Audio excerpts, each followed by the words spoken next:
आप सभी को हमारा प्यार भरा नमस्कार मित्रों आज हम चर्चा करेंगे रूस का आक्रामक निर्णय सीटीबीटी रद्द हुई। जैसा कि अभी आप जानते हैं, हाल ही में रूस के द्वारा सीटीबीटी का जो रेटिफिकेशन था उसको रद्द कर दिया गया है। रूस ने सीटीबीटी को डी रेटिफाई कर दिया है और 25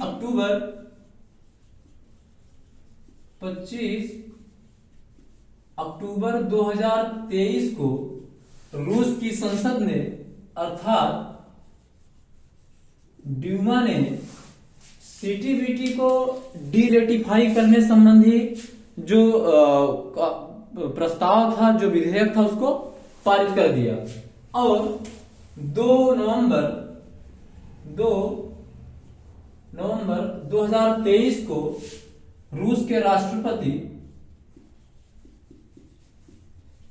व्लादिमीर पुतिन ने सीटीबीटी को डी रेटिफाई करने वाला जो विधेयक ड्यूमा ने पास किया था उस पर उन्होंने साइन कर दिया और यह जो विधेयक पर उन्होंने साइन किया वो तत्काल प्रभाव से लागू हो गया, अर्थात वो 2 नवंबर 2023 से ही लागू हो गया है। और रूस ने सीटीबीटी को जो रेटिफाई किया था, उसको जो रेटिफिकेशन उसने प्रदान किया था, वो सन 2000 में रूस ने सीटीबीटी को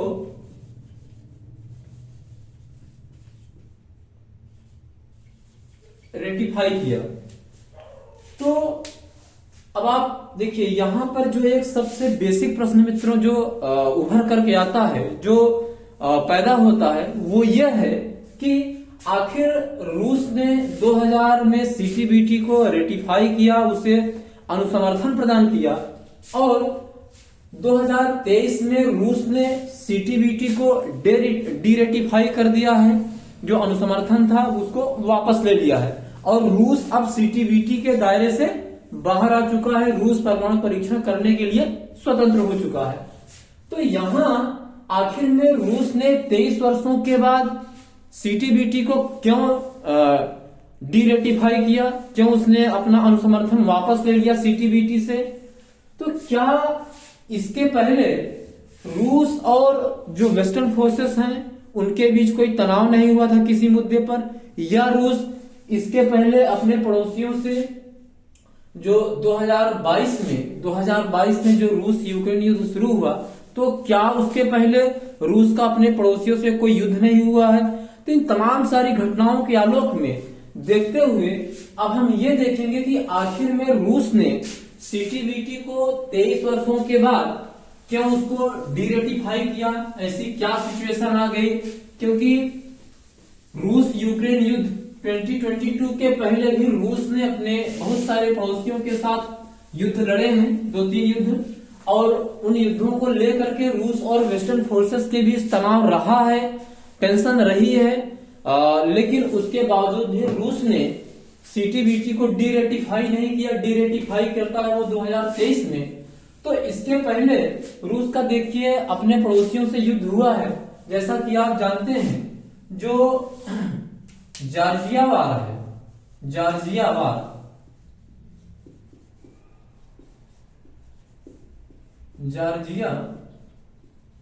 युद्ध 2008 में। और ये जो युद्ध था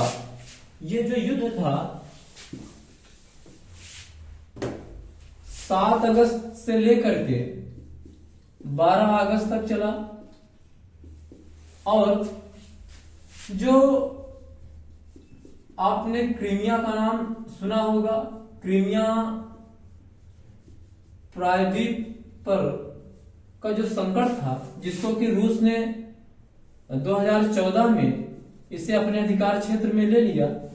तो इसके पहले देखिए ये सारे युद्ध हुए हैं। इन युद्धों को लेकर के वेस्टर्न फोर्सेस और रशिया के बीच तनाव रहा है, टेंशन रही है, लेकिन रूस ने यहां पर सीटीबीटी को डी रेटिफाई नहीं किया और उसने डी रेटिफाई किया 2023 में।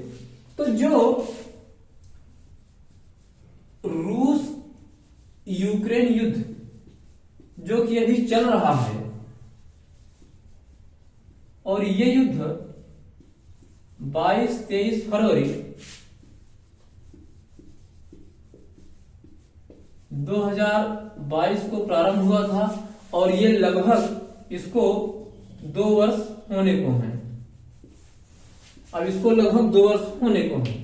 अब देखिए मेन वजह यह है कि अभी रूस ने जो सीटीबीटी को जो डीरेटिफाई किया, उसके पीछे मेन वजह यह है क्योंकि देखिए इन युद्धों में क्या हुआ कि 7-5-12 6 दिन युद्ध चला। रूस का जो टारगेट था, जो रूस का लक्ष्य था, उसने जॉर्जिया युद्ध में प्राप्त कर लिया बहुत आसानी से। और जो क्रीमिया प्रायद्वीप को लेकर के जो युद्ध हुआ 2014 में रूस और क्रीमिया को लेकर के, तो यहां भी रूस जो है क्रीमिया पर अधिकार कर लेता है बहुत जल्दी ही, उसके मन मुताबिक उसको अपना टारगेट मिल जाता है। लेकिन जो रूस यूक्रेन युद्ध है मित्रों, ये इसकी कहानी जरा अलग है, क्योंकि रूस ने, व्लादिमीर पुतिन ने जब 22-23 फरवरी को अटैक किया यूक्रेन के ऊपर, तो उन्हें ये लगा था, उनकी मतलब जो प्लानिंग थी या जो मीडिया में जो रिपोर्ट्स आई थी जिस प्रकार की, तो उसमें पुतिन को ये लगा था कि हम ज्यादा से ज्यादा 15-16 दिन में, 2 हफ्ते में हम रूस पर विजय प्राप्त कर लेंगे, रूस को पीट करके ठीक कर देंगे। लेकिन रूस के जो राष्ट्रपति हैं पुतिन का जो ये आकलन है, या जो रशियन इस्टेब्लिशमेंट का जो ये आकलन था, वो पूरी तरीके से गलत साबित हुआ। और अब जो युद्ध है ये रूस को बहुत भारी पड़ रहा है, यूक्रेन को तो भारी पड़ ही रहा है, यूक्रेन पीट रहा है, रूस को भी प्रॉब्लम हो रही है।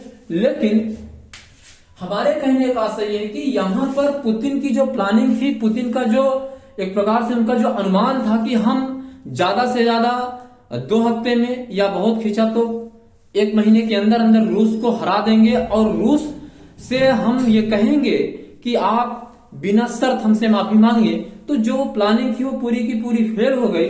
और अंततः देखिए ये युद्ध जो है लगभग इसके 2 वर्ष होने को हैं, और अभी भी इस युद्ध का कोई हल दिखाई नहीं दे रहा है। कोई भी पक्ष संघर्ष विराम करने को तैयार नहीं है, क्योंकि ये बिल्कुल नाक का सवाल हो चुका है। रूस ये चाहता है कि जो यूक्रेन के प्रेसिडेंट हैं व्लादिमीर जेलेंस्की, वो हमसे माफी मांगे, मतलब वो ये कहें कि हम युद्ध अब मतलब रूस बंद कर दे, बिना शर्त वो माफी मांग लें। और यूक्रेन ये चाह रहा है कि रूस युद्ध बंद करे। तो ऐसी स्थिति में जो नाक का सवाल बन गया है, भाई रूस अपनी तरफ से युद्ध रोकेगा नहीं। रूस, क्योंकि रूस ने अटैक किया है, अगर रूस युद्ध रोकने के लिए यूक्रेन से कहता है तो ये रूस की बेइज्जती होगी। और यूक्रेन सरेंडर करेगा नहीं, क्योंकि यूक्रेन की तरफ जो पूरी की पूरी नाटो फोर्सेस हैं, जो वेस्टर्न फोर्सेस हैं, वो लगी हुई हैं। वो डायरेक्ट रूप में तो एक तरफ रूस है, दूसरी तरफ यूक्रेन है, लेकिन यूक्रेन सामने है, बाकी बैकडोर में पूरी की पूरी वेस्टर्न फोर्सेस हैं, जो नाटो फोर्सेस हैं, जो नाटो एलाई हैं, वो लगी हुई हैं। तो ऐसी स्थिति में अब रूस से ना तो लीलते बन रहा है, ना उगलते बन रहा है। रूस अब युद्ध रोक भी नहीं सकता है, और यूक्रेन जो है वो भी झुकने को तैयार नहीं है। भाई यूक्रेन के राष्ट्रपति व्लादिमीर जेलेंस्की ये बार बार कह रहे हैं कि हम आखिरी सांस तक लड़ेंगे, लेकिन रूस के सामने घुटने नहीं टेकेंगे। तो ऐसी स्थिति में एक प्रकार से रूस को एक खुली चुनौती है कि रूस अब यूक्रेन पर किस प्रकार से वो कब्जा करेगा, वो कैसे युद्ध समाप्त होगा, अभी निकट भविष्य में इसका कोई सोल्यूशन दिख नहीं रहा है, क्योंकि कोई भी पक्ष झुकने को तैयार नहीं है। तो यहां पर मामला बड़ा जटिल हो गया है। तो इसलिए चूंकि ये पूरा का पूरा जो युद्ध है बहुत लंबा खिंच रहा है, तो जो रूस की जो प्लानिंग थी वो पूरी तरीके से फेल दिख रही है। तो ऐसी स्थिति में रूस ने सीटीबीटी को डीरेटिफाई करके उससे अपना अनुसमर्थन वापस लेकर के एक प्रकार से जो वेस्टर्न फोर्सेस हैं, अमेरिका है, ब्रिटेन है, फ्रांस है, जर्मनी है, जो नाटो एलाई हैं, उनके ऊपर एक प्रकार का जो साइकोलॉजिकल प्रेशर है वो डालने की कोशिश कर रहे हैं सीटीबीटी के डीरेटिफिकेशन के माध्यम से, कि भाई हमने इसको डीरेटिफाई कर दिया है, अब हम परीक्षण करने के लिए स्वतंत्र हैं। ठीक है, रूस ने सीटीबीटी को डीरेटिफाई कर दिया है, लेकिन रूस का ये प्रेशर बहुत ज्यादा काम करेगा नहीं, इसका कोई बहुत ज्यादा असर दिखेगा नहीं। असर इसलिए नहीं दिखेगा मित्रों, जहां तक हमारा आकलन है, हमारा अनुमान है, हमारी स्टडी है, इसलिए इसका असर नहीं दिखेगा क्योंकि देखिए दुनिया इस बात को बहुत अच्छी तरीके से जानती है। अमेरिका भी जानता है, रूस भी जानता है। रूस भी ये जानता है कि अमेरिका यूक्रेन की तरफ से न्यूक्लियर अटैक कर नहीं सकता है, और अमेरिका भी ये जानता है कि रूस भी न्यूक्लियर अटैक नहीं कर सकता है, क्योंकि न्यूक्लियर अटैक को आपने देखा है कि हिरोशिमा और नागासाकी का क्या विभत्सकारी परिणाम निकला। वहां पर आज भी जो जनरेशन पैदा होती है वो फिजिकली डिफेक्टिव होती है, बहुत सारी उनको प्रॉब्लम्स होती हैं, तो उसका असर दुनिया ने देखा है। तो अमेरिका भी अच्छी तरीके से जानता है, रूस भी अच्छी तरीके से जानता है कि अमेरिका भी न्यूक्लियर अटैक नहीं कर सकता है और रूस भी न्यूक्लियर अटैक नहीं कर सकता है। तो ऐसी स्थिति में रूस ने सीटीबीटी को डीरेटिफाई करके जो एक साइकोलॉजिकल प्रेशर वेस्टर्न फोर्सेस के ऊपर डालने की कोशिश की है, इसका कोई बहुत असर दिखाई पड़ने वाला नहीं है। रूस हालांकि सीटीबीटी के दायरे से बाहर आ चुका है और रूस अब प्रेशर बनाने के लिए, जैसे उधर से अमेरिका टेस्टिंग कर रहा है तो इधर से रूस भी प्रेशर बनाएगा एक प्रकार से, लेकिन ये सिर्फ और सिर्फ प्रेशर बनाने तक ही सीमित रहेगा।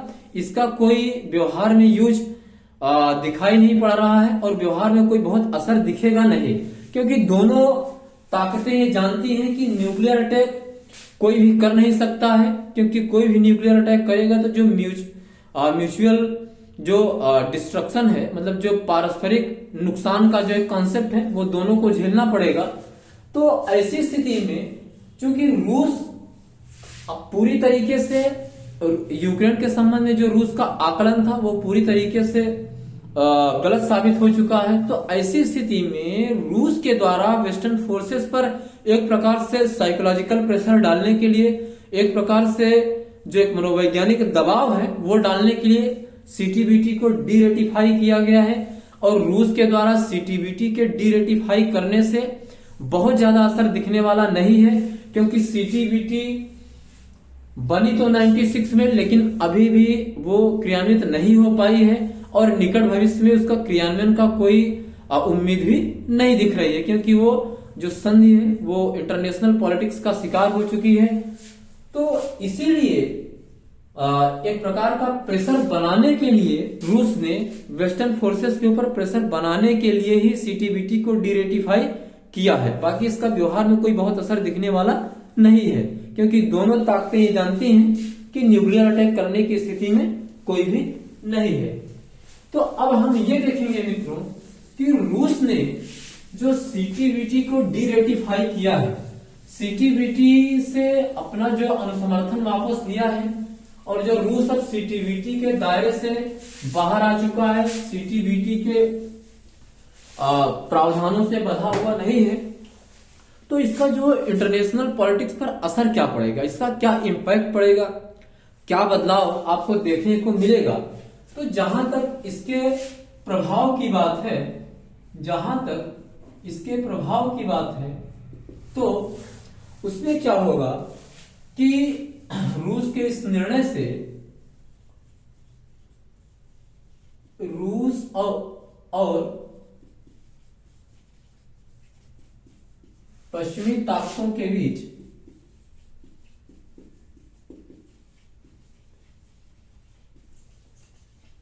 टकराव बढ़ेगा, मतलब एक प्रकार से जो तनाव है वो बढ़ेगा। तो एक प्रकार से जो अविश्वास की खाई है वो और चौड़ी हो गई है, एक प्रकार से जो डिस्ट्रस्ट था वो बढ़ा है दोनों के बीच। तो ऐसी स्थिति में क्या होगा कि जो टेंशन है ना वो बढ़ती ही जाएगी, और इसका जो दूसरा प्रभाव है वो